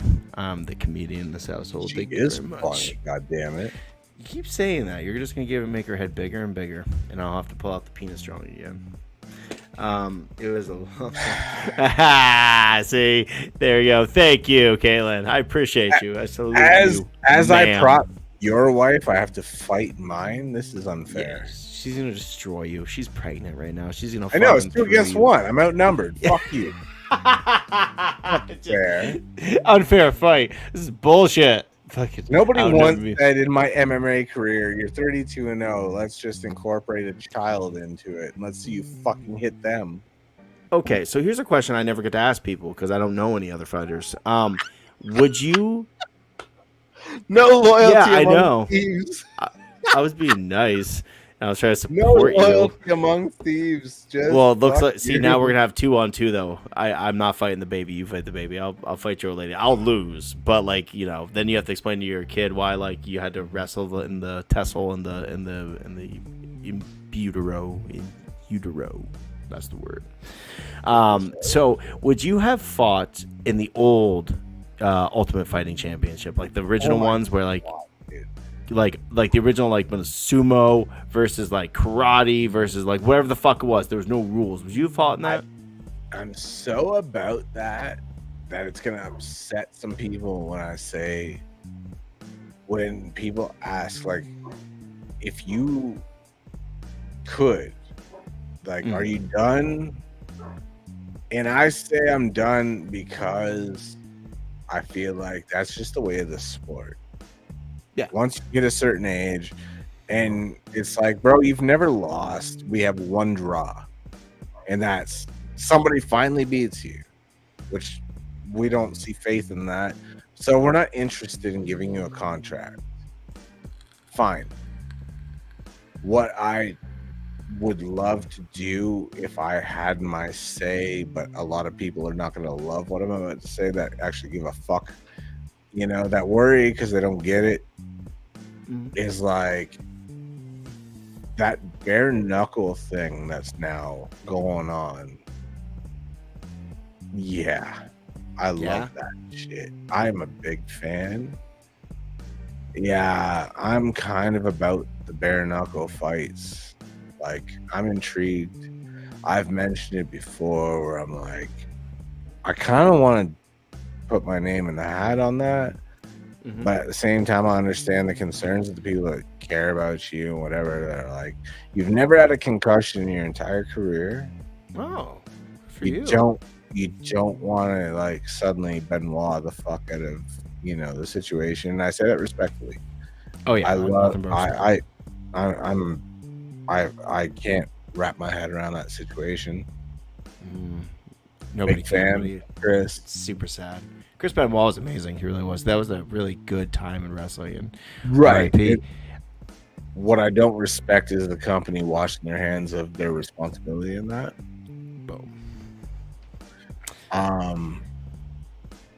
Dude wasn't a monster. He just obviously CTE is a big thing. So you're saying, aside from the unfortunate sadness, that given the opportunity, you would have fought in today's fights. But what about like you know what I'm talking about, like the 1980 stuff when it first came out? It was underground, and they'd have I'm about it. That's all you would totally do it. Like what were your fighting techniques? Like what were your styles? Like I know I'm probably using the wrong terminology, but like no, you're not. You're spot on. Okay. So I was a combination of kickboxing, street fighting. Oh shit! I loved some wrestling. Okay. And Muay Thai. Ah, dope as fuck. You're like the protector. A little bit of Brazilian Jiu-Jitsu. Bam. Elbows and knees. Yes, I saw Tony Jaa really young. I saw Ong Bak when I was younger, and I thought that was like amazing. I didn't even know what Muay Thai boxing was at the time. Like I was never a big MMA fan. Like I became a fan later on once there were sensational fighters, blah blah blah. But like unlike yourself, who was really kind of ingrained into the culture, I found out through different fighting techniques by watching like Jet Li and Bruce Lee and seeing Tony Jaa and Michael J. White and fucking even Wesley Snipes to a lesser extent. Like I saw all these guys, and that's how I learned about different, and Jackie Chan of course, like different fighting techniques. So when I saw Ong Bak and then I saw The Protector, the Quentin Tarantino flick, well I guess he's only producer, but regardless, and learning about like Muay Thai is like all elbows and knees and like critical points too. That's fucking dope as shit. That's a lot of damage you can do. So here's where I grew up. Now keep in mind, It's common knowledge that my old man was pretty abusive, but at the same time, it was a weird mindset of trying to toughen you up. He was a red belt in Taekwondo. Oh, okay. Bruce Lee and Chuck Norris were like his idols. He used to have martial arts magazines in the 80s. Oh, And he would like show me, and then he would like aggravate me to try to get me to attack him, and he'd put his arms up and block and just like try to piss me off, like, you'll never get through my fucking defenses. And I'd get mad, and like he was trying to teach me to use critical thinking in just all the worst ways, but because I was a child, I'm leading with my temper, and I'm swinging at arms that are blocking his face.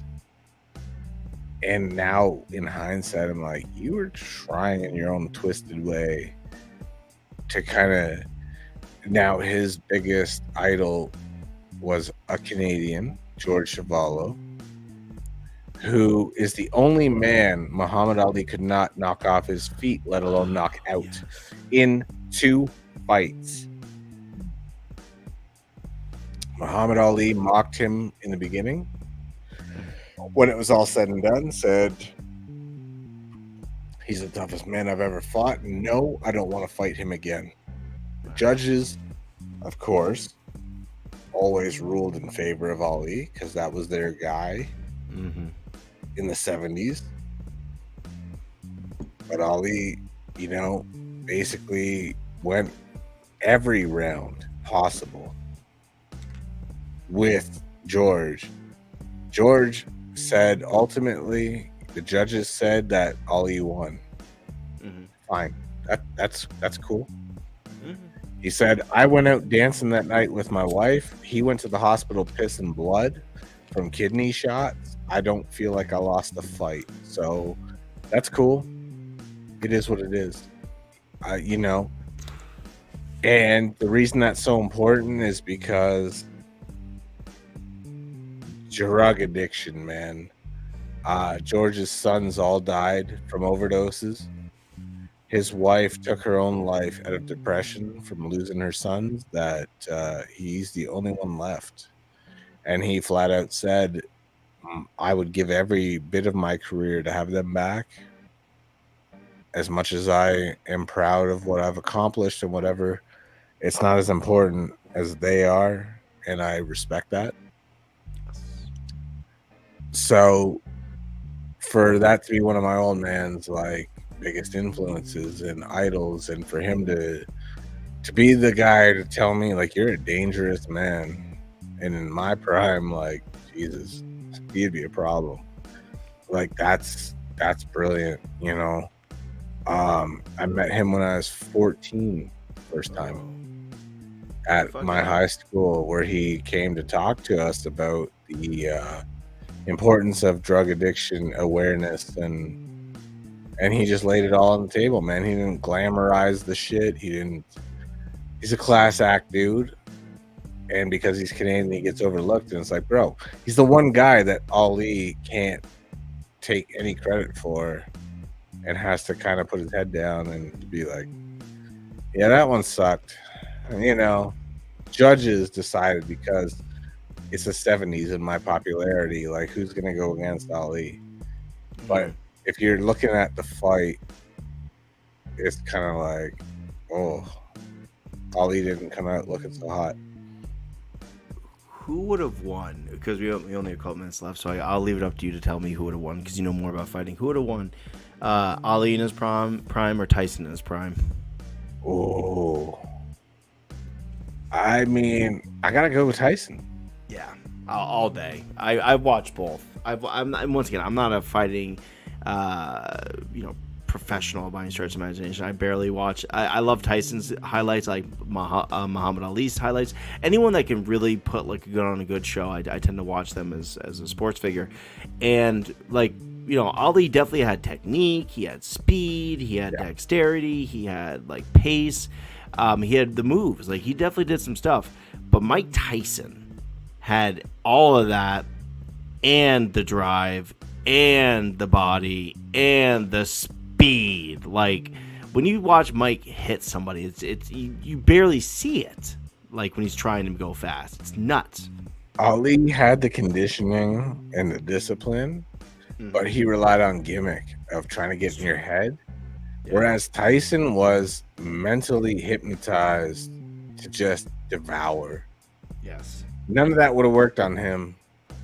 So I have no doubt I mean no disrespect to Ali, but Tyson would have ended him without hesitation. Yeah. No matter how much respect he would have for him, it just wouldn't be like it honestly wouldn't. And we have more time because we didn't go live till like 9 minutes in, but we got more time. I was keeping track of the live counter. But we were 9 minutes late because technically. See, I watched. My favorite thing about Tyson was the way that he shit talked, and it was horrible. Some of the things he was saying was horrible. I'm not gonna lie, they were horrible. PC, in a PC world, there's no place for it. But as a dude who watches the highlights of him talking shit when he was all like jazzed up on like, you know, Colombian snow powder and all that jazz and just like a complete animal, and he would sit there and say some horrendous shit. You're just like, holy shit, like you're backing up away from your computer. He's like, I want him to fucking do all those things to me. Like there's a line and I can't say it, but he essentially said to a straight man, he's like, I'm going to make love to you until you love me. That is just like, what up, how Mike? do you get up, you, brother? Bro? I love you, Mike. I love you, Mike. What up, brother? That was yeah, that I know. Yeah, that was a line, dude. That I don't. It doesn't bother me because you know what it means by it. It's not like he means to be insulting in any form or fashion. He's really emphasizing. It's competitive, dude. Like when you were in that time. Yeah, different time, dude. Wicked different time. And the fact is, like, you know, you gotta sometimes when you believe in yourself that much, sometimes you really just gotta like say it, and that's a way to kind of say it. Like, I'm going to destroy you to a level where at the very end of it, you're gonna want me for it, and that's kind of cool. Yeah. I've never seen, but once again, I've never been a fighter, never once. I did Taekwondo for like 3 months because I saw like a movie or two, and I was like, that sounds awesome, and then I realized there was actually like discipline and work that went into it. I was like, fuck that. What else is there? Whereas you like saw the discipline and the structure and you like craved it, so like you just kind of like thrived in that realm. That's the difference between you and me, Keith. I was obsessed with it. Yes. Like, it was my mental health. Mm-hmm. I got by. I mean, look at the Brits, bro, that you used to work with. The second I got on air with them before we went live, they said shit like, and the second you appear on our screen, we both feel emasculated because you're bigger than the fucking two of us put together. And I was like, that's hilarious. And then it clicked where I'm like, oh, they're not kidding. Like, you are just fucking this monster to them. Like, North America, baby, what's up? Grown-ass men are like afraid of you, and you're like, I'm trying to be the most down-to-earth individual. I've agreed to do your show because like I like people. It's really not you, unfortunately, buddy. It's just like, it's a presence thing, and it's also intention. Like, people sometimes misread intention. They misread body language, and like, I can tell from talking to you that, you know, you wouldn't hurt a fly unless you absolutely had to. Like, you're not the guy that's getting in the cage anymore. You're not the guy that's fighting anymore. So like, you're very laid back, and you know, you're just trying to live life, and like, you're trying to help other people live their lives. So there's no real essential like danger at any given second. But here's the thing: giving the opportunity for something that would, you know, drastically try to hurt you or people you love or anything like that. It's a snap of the fingers, and all of a sudden there's this person. So I can see why they might be intimidated or why they might say such a thing. And I say those type of things too, because I say it for funsies. But once again, I can read you as a person, so I'm not sitting here like I might say funny things like Keith's like a fucking like orangutan. Like I'm afraid he's gonna yank my arms off, and you probably could. You definitely probably could, but like I know you're not going to. So like it's a weird. Yeah, thanks, buddy. I appreciate that. You know what? I'll take that as this year's Christmas gift too. Big. I didn't rip your arms off, Tom. So that's Christmas and your birthday taken care of all in one because you got one arm for each holiday, buddy. I'm like, thanks, Keith. I have this ashtray I made in 3rd grade class for you. It says your name. It's pretty dope. You can put your keys in it. I mean, I don't require a gift, but Cameo is the gift that keeps on giving, and what we mean by that is it's going to charity, guys. So if you give to Keith's Cameo, you are giving a gift. You are paying it forward, as that movie said. So see how I brought it full circle right there? Look at you go. Man. I know, and right? This is the reason why I'm about to give you a gift too. Oh, I can't wait. What is it? I was gonna do this in a big presentation, but I don't really know how to go about doing that, and time-wise, I don't really have the whole. So don't fight me on this, especially on air. I will fucking bludgeon you with your own arm. I get a gift one day then. If you're going to rip off my arm, Keith, I get a gift. You could choose. It can be my birthday or it can be Christmas. I get one of them back. If you're taking an arm, I get a day back. I mean this from the bottom of my heart. I chose you for a reason. There's no one I'd rather do this show with. I've tried other people on other shows that were not reliable, that didn't have the love for this shit. No matter how they presented themselves as bullshit, they didn't fucking have love for what they're doing. So, long story fucking short, just because I'm gonna cut the bullshit and give you what you deserve. Don't fucking question this. You deserve this. 2024 Hall of Fame. You're going in. Yes. With Pat Stay. Stop it. August Kiss. A Killer's Confession. That's right. Pat Stay was the first one. And I'm going to announce a couple more while we're at it because fuck it. Cool. Nick Benson and Mick Strawn will be the headliner. Yes. They don't know this yet. They might now. But this is happening. You deserve this. You put in fucking endless years of giving a shit about what you do. You've cared about what you contribute, how it could benefit the viewer rather than how it benefits your career. You do this for the love of it. I'm somebody that has fucking made a living off of this shit, and I've never seen such passion from someone that didn't give a fuck about the paycheck and was like, how can I make the viewers happy? You deserve this, and it's a no-brainer. And to be honest, if I had the time and I had all the fucking time in the world, I wanted to actually message your wife and be like, put a video together to talk about his love for this, because I want to put a video together to kind of spring that on you on the show and be like, fuck you, I'm going to play this whole goddamn video package about you. It's still going to get made. Cry, bitch. It's still going to get made, and you're still going to witness it for your video package, but I just wanted to spring it on you that way, but we're running out of fucking time. I got a kid coming less than a goddamn month. You really do. And I haven't done Nick Benson's thing or announced it to him. I haven't told Strawn, like, you're the headliner, motherfucker. So get some words prepared. A Killer's Confession will really soon be guests on the show. We also have a guest coming on to talk about extraterrestrial experience.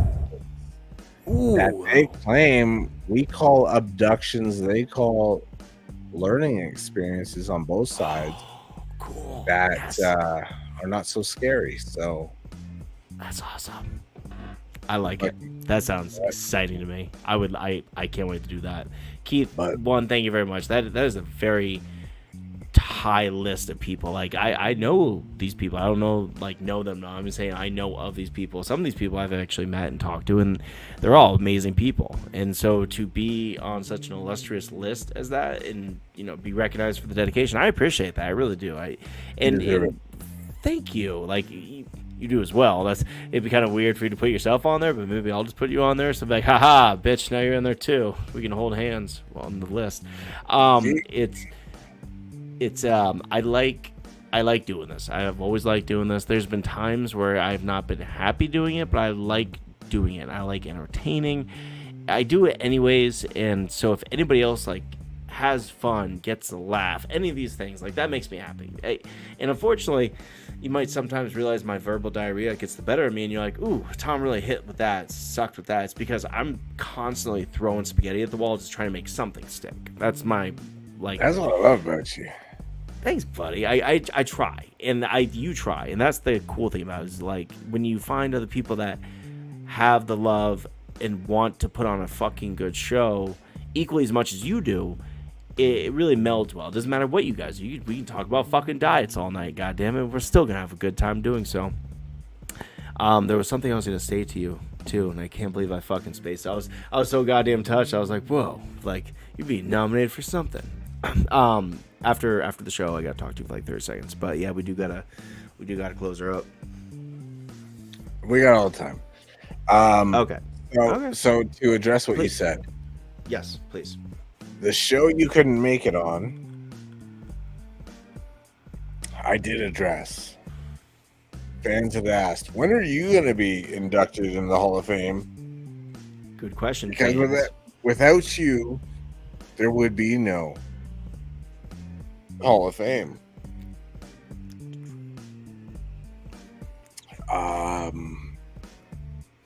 In a word, never.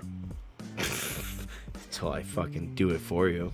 I'll fucking Mount Rushmore your ass. Before you know it, you'll be like George Washington. The other part of their question was, can fans nominate you? And I was like, I appreciate that, but no. Because I make up the rules. Well,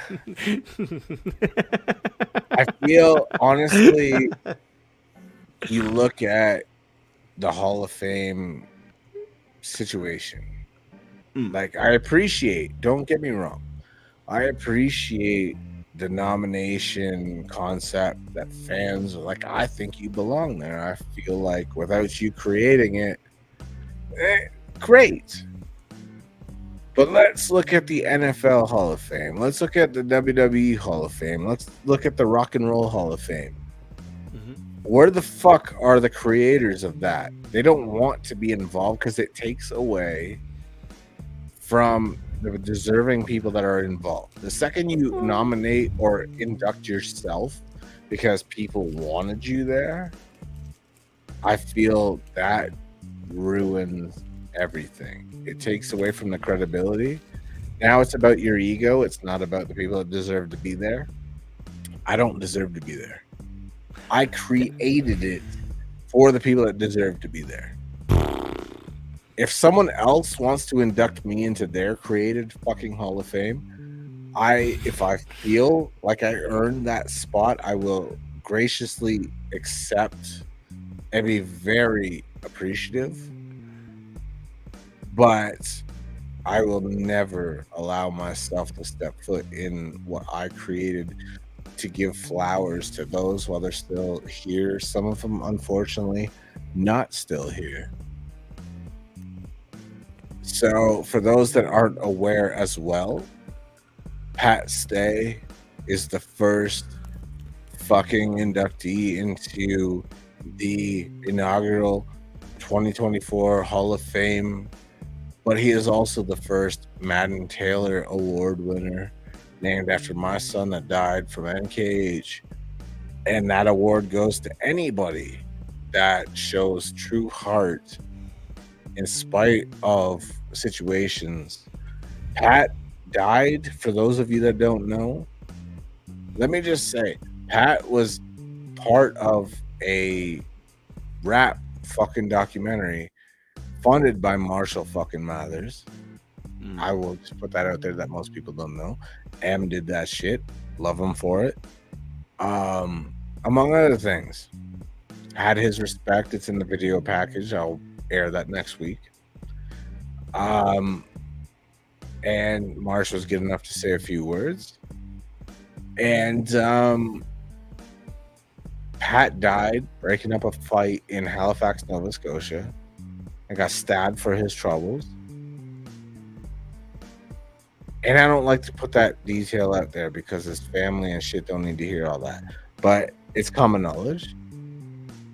It shows what kind of a guy Pat was. Even in battle rap fucking culture, when people crossed the line and people wanted to fight, he was that guy that would jump in and be like, bro, remember what this is. Don't get physical. And ironically enough, I guess that's what fucking took his life. The impact he made on so many people's lives, including his stepchildren and every fucking other thing. I couldn't think of anyone more deserving. When I fucking first moved to Alberta, it was like a month or so after I moved here that I got word that Pat died. I had just left Nova Scotia. And it Pat was amazing. Yeah, because Pat was I only found out about Pat's day, I think like 6 or 7 years ago. I started watching King of the Dot tournaments, and I would notice that there was always a consistent contestant, always in a lot of like the earlier ones, and that was Pat's day because he was just phenomenal. His flow was ridiculous. His rhyme skill was just champ. He's the champ, dude. The King of the Dot, and I liked what they refer to as nice battles because he felt like, if anybody doesn't know what that is, like rap battles are insults.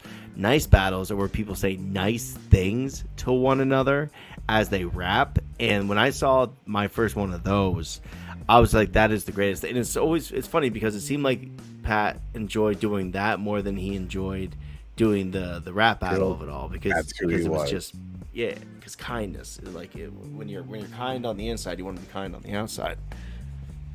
And even when you were supposed to insult people, Pat would compliment you. Then you'd be like, what the fuck do I do with that? And that's what made it so good. It compliments you. And then you'd be like, wait, what?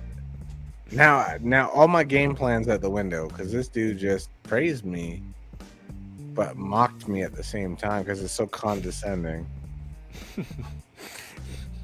They'll understand next week when I air the video package I've put together for Pat's induction. You will get one too. Oh, thank you. I wanted to announce it with that video and see if I can make you cry, but like, that's I didn't have time. Tears fall from your stupid American face. You actually deserve a video package like everyone else. And honestly, I'm going to put together something that kind of embodies your career and who you are.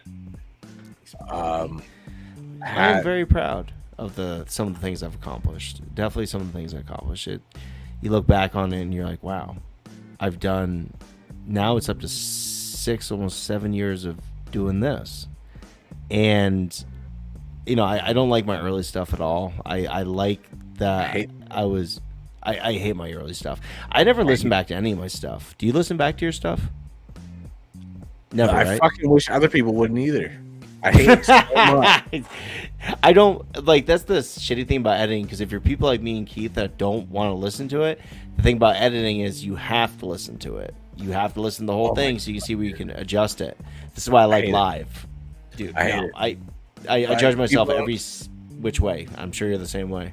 People are like, you had Kid Rock's guitarist on your shit talking about how he's your boy, and like, come your birthday, just break out to an island and party, and I'll cancel all my plans and be like, no, I gotta go fucking be at dude's birthday, and I'm like, I wish people wouldn't listen to that show. It sucked. Yeah. I'm not saying that show sucked. I'm agreeing with what No, you're saying. you're right, and I hate it. And I'm like, because I was so in a different headspace then. I was doing a show because people told me I should, and I didn't really feel like I belonged. So I felt like every show I'm trying to like, here's the thing is people don't get to is one of the most brilliant minds of the entertainment industry told me no matter how big you are, you're going to get new viewers, but you need to reintroduce yourself all over again. That way they don't feel like they need to get caught up. They feel like they know you. Mick Strawn told me, nobody gives a shit about your guests. They watch your show for you. Don't get so caught up in who your guests are. Yeah. Because at the end of the day, they're really there for you, my guy. Don't sell yourself short. And at that time, I had 4 guests a day, an hour minimum per show. The last guest got whatever amount of time they wanted.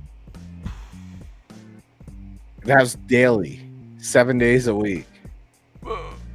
So I had Kid Rock's guitarist, Kenny Olsen, Scott Page from Pink Floyd, Stephen Perkins from fucking Jane's Addiction and Nine Inch Nails, and Kenny Lee Lewis from Steve Miller Band all in one day.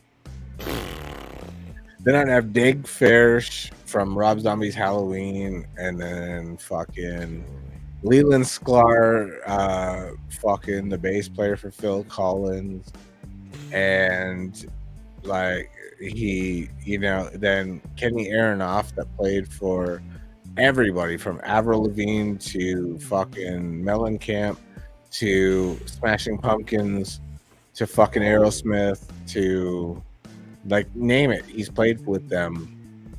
Is he a studio guitarist? He's a drummer for like everybody, but he played live for everybody. Oh, he did live. Okay, because there's 2 different types of them. They either do the studio stuff. He did both. Or they do live stuff. Oh, cool. He did everything, right? Wow. So he played with Aerosmith live, Smashing Pumpkins, Avril Lavigne. Bon Jovi is the big one with the movie Young Guns, the fucking song that he did. He wrote the drum part for that and played it for them because they wanted Dead or Alive, and he said that, like Bon Jovi said, that doesn't make sense. I kind of make reference to a fucking motorcycle. We should just, for Young Guns, write a new song. So then I said, okay, fair enough. He reached out to Kenny Aronoff to fucking to write the drum part for a new song, and he hit them with that shit. And Blaze of Glory is what they came up with, and that was Aronoff that wrote that shit. People may remember when he was on the show, he flat out said, "I'll give you my number, but don't let it air, motherfucker." And I laughed so hard. It was like, I almost promise. And then when editing, I had fun with it. And this is going to make people laugh. When editing, he's like, "You got a pen?" I'm like, "Yeah." And then, so people are like, "Oh my God, he fucked up." They thought they're about to get dude's number. And it cut to a black screen with elevator music and text on the screen saying, "Nice try, you miserable dicks." That's awesome. Except when I said to a guy, I was a guest on his show, Brad Pittman, who's part of this show. I said, "You like that, eh?" He's like, "Yeah, it's pretty rad, except you fucking forgot to cut out the part where he gave his email address." And I was like, "Oh shit." So many dick pics sent. So many. I said, "Well, he hasn't texted me yet saying, 'Dude, what the fuck? So I guess nobody caught it or bothered emailing him. So I guess I'm in the clear. But I felt horrible about that. But yeah, dude, I had 4 guests per day. That's a lot. Shout That's out to a lot, McStrawn. Shout out to McStrawn for saying, I said, sorry, brother, I didn't get back to your text. I had 4 shows today. Jan Birch from People Under the Stairs. Oh. Someone else that worked with Wes Craven that he would respect. Oh, God, Scott Page from Pink Floyd, Toto, and Supertramp. Oh, cool. He's one of those like amalgam band guys. Like worked out all 3. He played the sax for all 3. Oh, get the fuck out of here. All right. Mega legend. Now he's in a band with Kenny Olsen from Kid Rock's band that founded the band with Kid Rock. Oh, shit. He's a guitarist. He was in Osmosis Jones as well. Oh. And Stephen Perkins from Jane's Addiction and fucking 9 Inch Nails, among other things. Also in Encino Man, by the way. So God damn. they have a band together, which is rad. So I'm telling Strawn, I'm like, sorry, bro, I was on a fucking show with all these cats. He's like, damn, couldn't you get some real guests? Oh, and I was shit. like, damn, Strawn. Just shade. Obviously, Strawn was being sarcastic, and doesn't matter. That's still baller ultimately, shit. Right? He was ultimately impressed by who I had on. Yeah, because he's so humble that he was like, "Why the fuck do you even give me the time of day when you have guests like that?"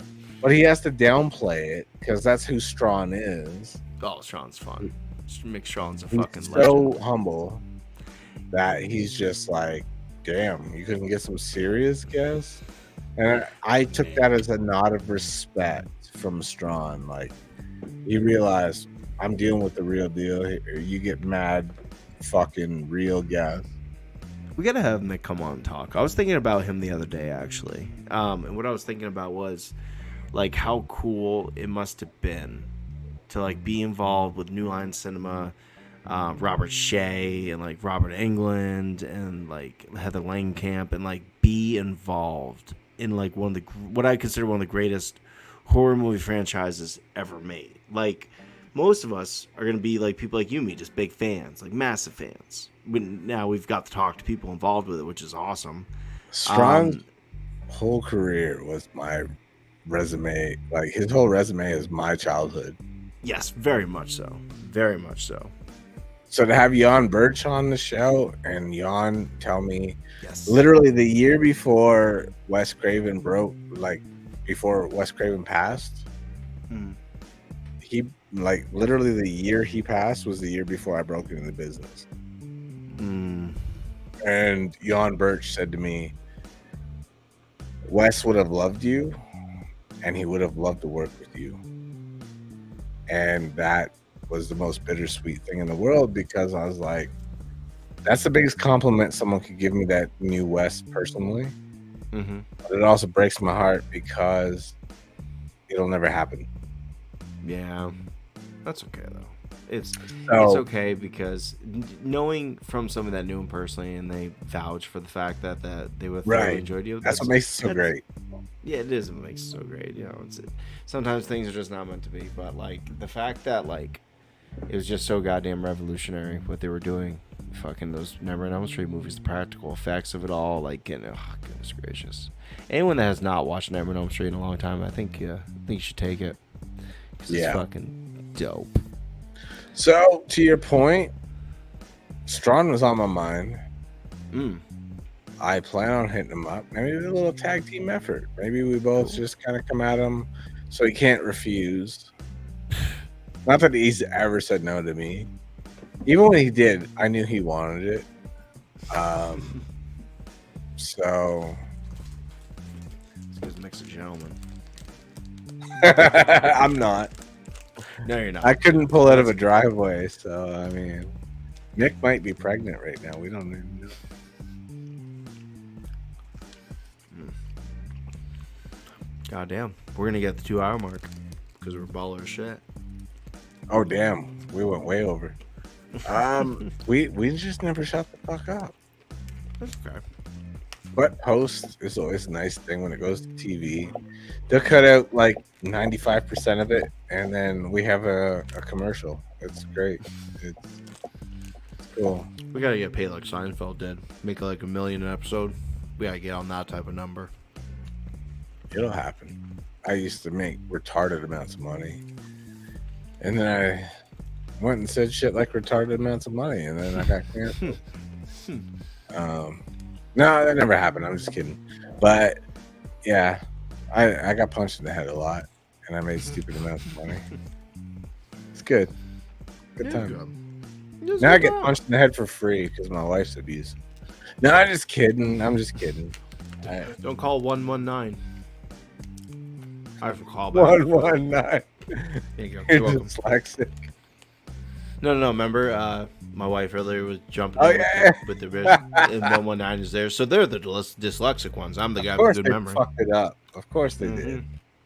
They fuck up everything. It's like they did food and freedom. You know, the thing about the UK, I love the UK.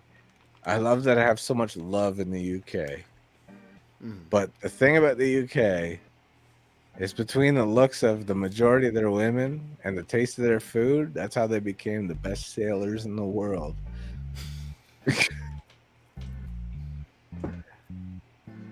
How the hell did you turn that into a dad joke? You're fucking amazing.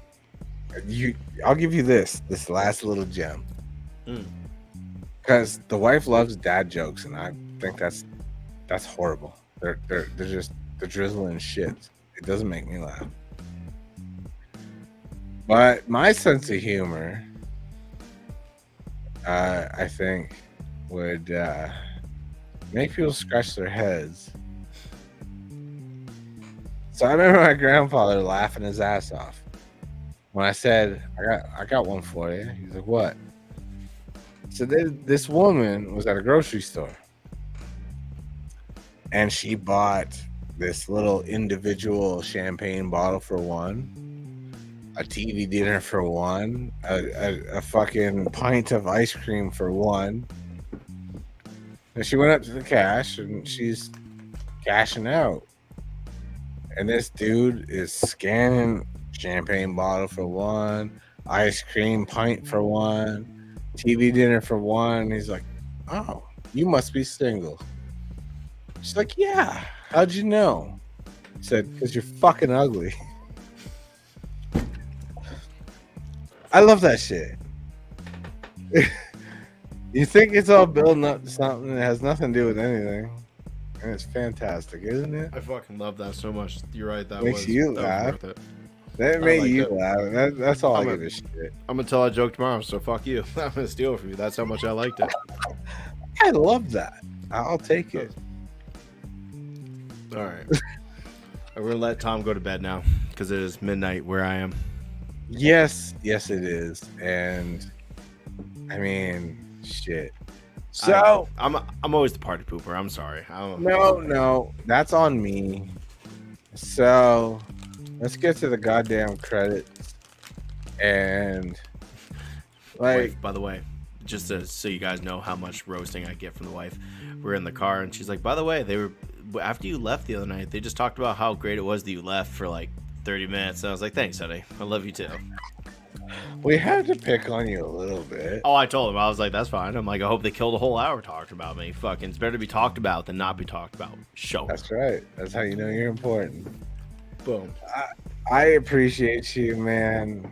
It's been another rad show. I love you to death. Thank you for doing it. Welcome to the Hall of Fame. You deserve it. Now I'm gonna go fucking disappoint your wife and get some sleep. She's asleep, bro. I know. Everybody's asleep at midnight. That's why she'll never know. Scotty doesn't know. Shona doesn't know. Just tell her. Just like the doctor always says about the needles. Just a little prick. You won't feel a thing. And it's over before you know it.